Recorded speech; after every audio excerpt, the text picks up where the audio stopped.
right, let's cross live to the UK, where Prime Minister Liz Truss is under renewed pressure as she faces questions in Parliament. She's battling to hold on to her job after being forced to make major U-turns on her economic policy. On Monday, her new Chancellor said he would be scrapping nearly all previously announced tax cuts. Let's cross over. Paying hundreds of pounds extra a month on their mortgages because of her mistakes. But now she's here, can she tell us, given the absolute chaos her government has created, why the Chancellor lost his job but she kept hers? Mr. Speaker, I have been very clear that I am sorry and that I have made mistakes. But the right thing to do in those circumstances is to make changes, which I've made, and to get on with the job and deliver for the British people. And Mr. Speaker, we've delivered the energy price guarantee, we've helped people this winter, and I will continue to do that. Lawrence Robertson. Thank you, Mr. Speaker. Does the Prime Minister agree with me that local people and local councils are best placed to decide how many houses they need and where those houses should go? And if she does, will she end the top-down approach to housing targets and reduce or preferably remove the powers of the planning inspectorate? Prime Minister. Well, my honourable friend is absolutely right. We will abolish the top-down housing targets. We want decisions about homes, about infrastructure, driven by local people, not driven by Whitehall. And that's why we're setting up new, locally driven investment zones. We now come to the Leader of the Opposition, Keir Starmer. Thank you, Mr. Speaker. A book is being written about the Prime Minister's time in office. Apparently, it's going to be out by Christmas. Is that the release date or the title? Prime Minister. Well, Mr. Speaker, I have been in office for just under 2 months, and I have delivered the energy price guarantee, making sure that people aren't paying £6,000 bills this winter. I've reversed the national insurance increase, and I've also taken steps, and we will be taking steps, to crack down on the militant unions. Now, what, Mr. Speaker? I think, Mr. Speaker, that is more of a record of action than the honourable gentleman in his 2.5 years in the job. Mr. Speaker, last week the Prime Minister ignored every question put to her. Instead, she repeatedly criticised Labour's plan for a 6-month freeze on energy bills. This week, the Chancellor made it her policy. How can she be held to account when she's not in charge? Well, Mr. Speaker, our policy is to protect the most vulnerable for 2 years. I had to take the decision, because of the economic situation, to adjust our policies. I am somebody who's prepared to front up. I'm prepared to take the tough decisions. Unlike the honourable gentleman, who hasn't done anything on businesses, he's done nothing to say he'll protect people after 1 year. He's got no plan. Here's Starmer. Mr. Speaker, last week the Prime Minister stood there and promised absolutely no spending reductions. They all cheered. This week, the Chancellor announced a new wave of cuts. What's the point of a Prime Minister whose promises don't even last a week? Prime Minister. Well, I can assure the right honourable gentleman that spending will go up next year and it will go up the year after. But of course, we need to get value for taxpayers' money. The Labour Party has pledged hundreds of billions of spending pledges, none of which they've retracted. The honourable gentleman needs to reflect the economic reality in his policies. Mr. Speaker, those spending cuts are on the table for one reason and one reason only, because they crashed the economy. And working people are going to have to pay 500 quid more a month on their mortgages. And what's the Prime Minister's response? to say she's sorry. What does she think people will think and say? That's all right, I don't mind financial ruin, at least she apologised. Prime Minister. I do think there has to be some reflection of economic reality from the party opposite. The fact is that interest rates are rising across the world and the economic conditions have worsened. And we are being honest. We're levelling with the public, unlike the honourable gentleman who simply won't do it. And what is the honourable gentleman doing about the fact that train workers are again going on strike? The fact is he refuses to condemn the workers. We are bringing forward policies. Mr. Speaker, we are bringing forward policies that are going to make sure our railways are protected, people going to work are protected. He backs the strikers, we back the strivers. Mr. Speaker, she's asking me questions because we're a government in waiting and they're an opposition in waiting. There's no getting away from this. Millions of people are facing horrendous mortgage repayments. And she's admitted it's her fault. She shouldn't have conducted an economic experiment on the British public. But it's not just her. They put her there. They're keeping her there. Why on earth would anyone trust the Tories with the economy ever again? I notice, Mr. Speaker, he's not actually objecting to a single economic policy that the Chancellor announced on Monday. He's refusing to condemn the strikers. We're on the side of working people. We're going to legislate to make sure we keep our railways open. The honourable gentleman refuses to do anything. Yes, Starbuck. Mr. Speaker, the only mandate she's ever had is from members opposite. It was a mandate built on fantasy economics and it ended in disaster. The country's got nothing to show for it except the destruction of the economy and the implosion of the Tory party. I've got the list here. 45p tax cut, gone. Corporation tax cut, gone. 20p tax cut, gone. 2-year energy freeze, gone. Tax-free shopping, gone. Economic credibility, gone. And her supposed best friend, the former Chancellor, he's gone as well. They're all gone. So why is she still here?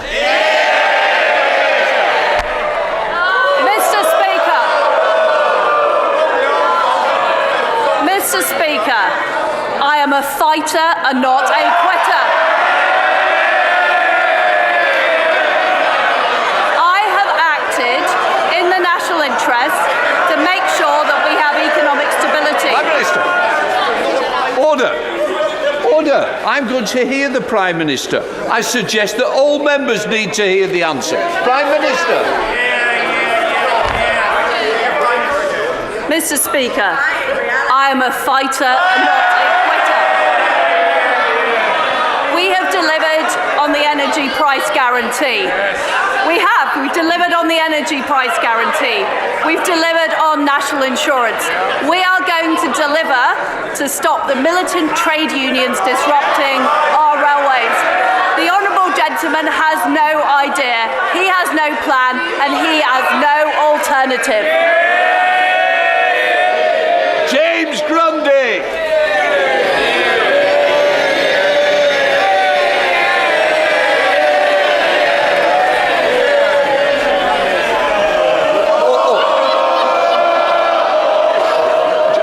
Just sit down. Sit. Can I just say, he's obviously the more popular choice. Come on, James Grundy. You've got a future.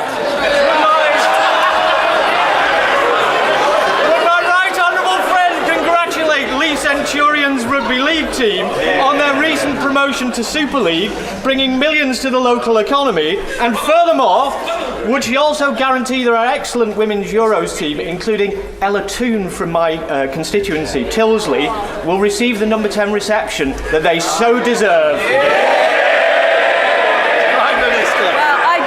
I join my honourable friend in congratulating the Leigh Centurions on their return to the Super League. I had the huge privilege of meeting the Lionesses last week, a fantastic team who won a major tournament for us. We will host the Downing Street reception as soon as their training programme makes them available. I look forward to Rugby League Invite as well. Let's now come to the leader of the SNP, Ian Blackford. Thank you, Mr. Speaker.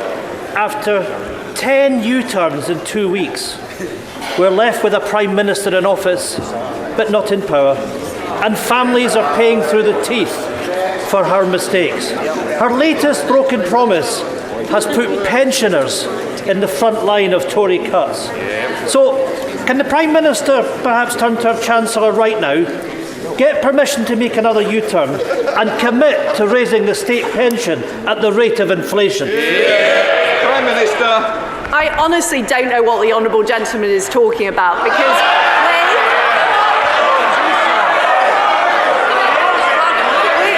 we have been clear in our manifesto that we will maintain the triple lock, and I am completely committed to it. So is the Chancellor.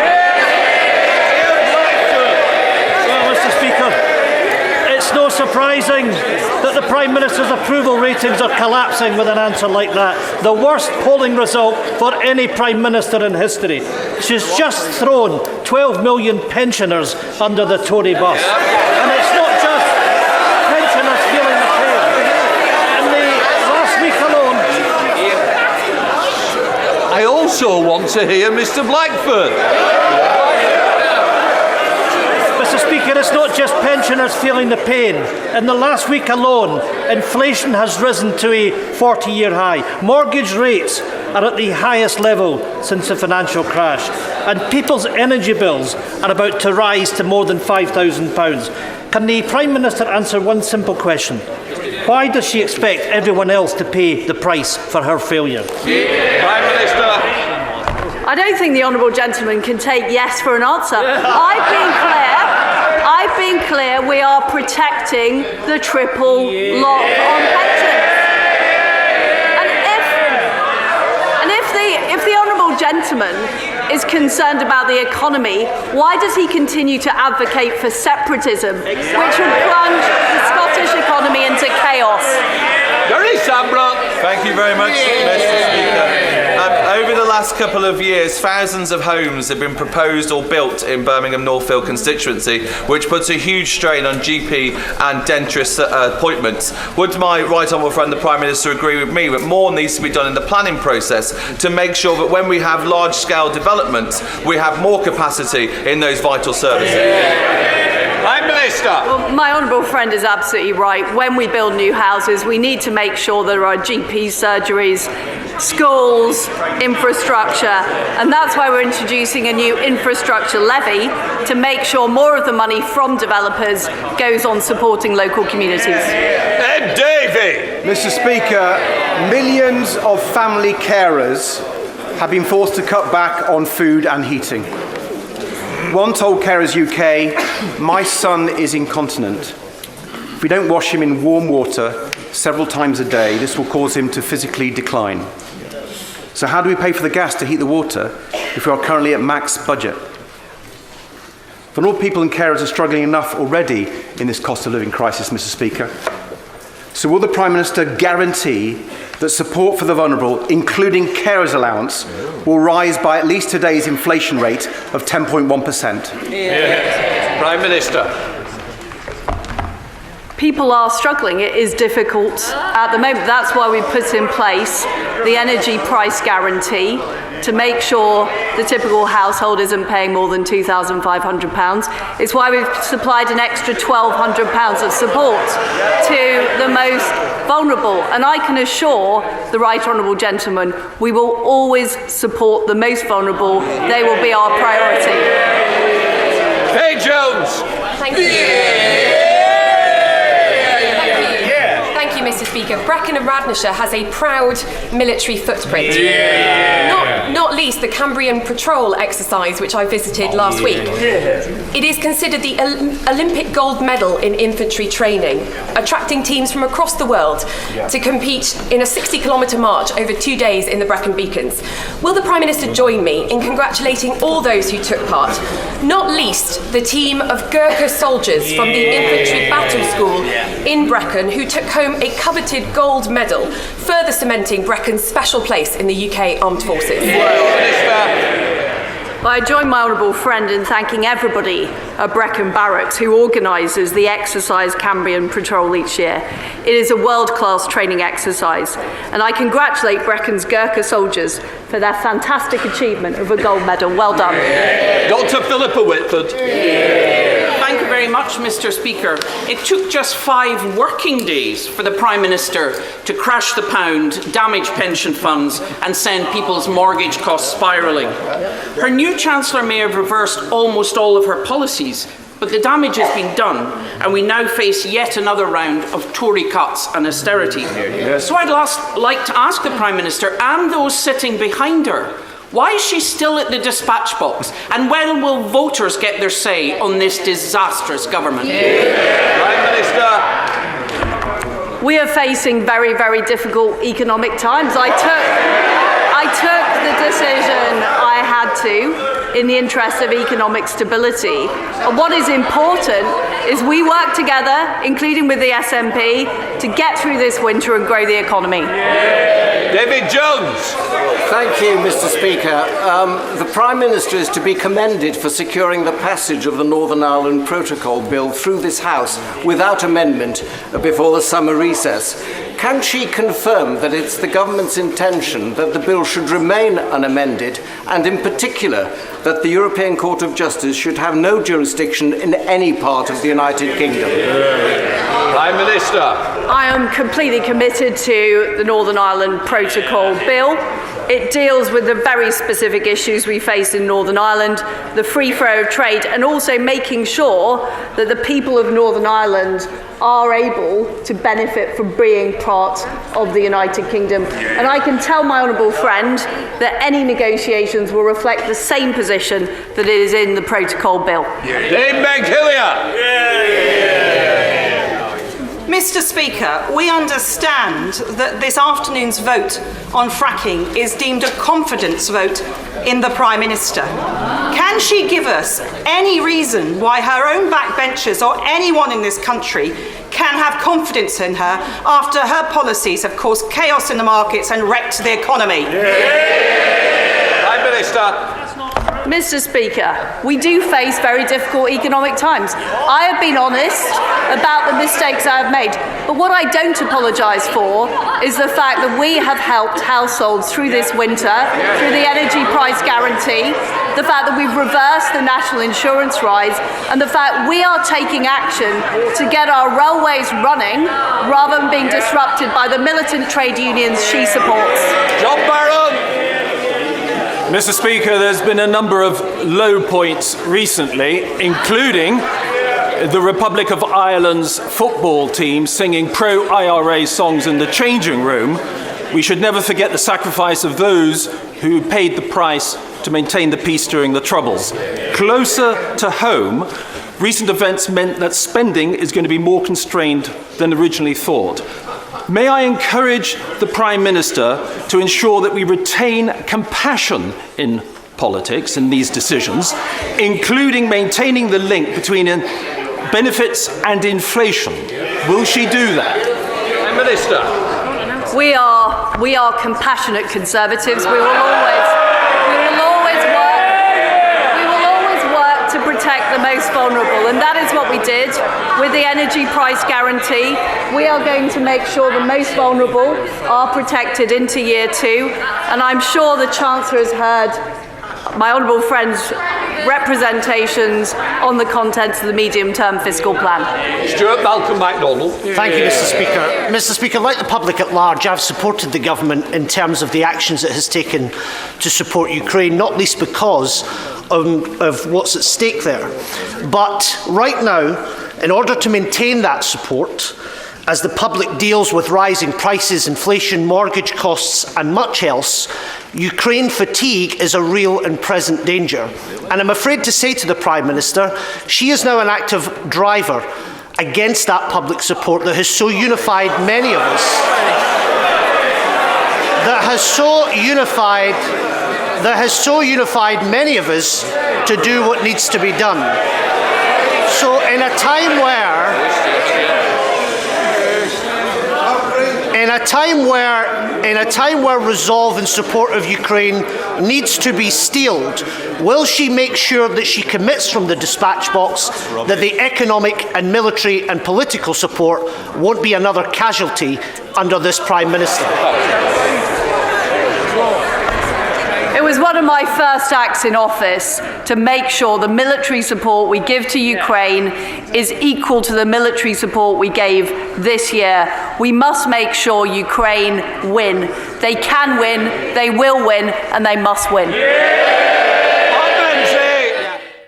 All right, the Prime Minister's questions kicked off this week with a tough grilling from the opposition as the Labour Party's Justin Madders opened by asking why the Prime Minister still has a job while the Chancellor is out. And of course, this line of intense questioning continued for the duration of the session. Opposition leader Keir Starmer also continued with this intense session of grilling, and he began by asking, a book is being written about the Prime Minister's time in office. It will be out before Christmas. Is that the release day or the title?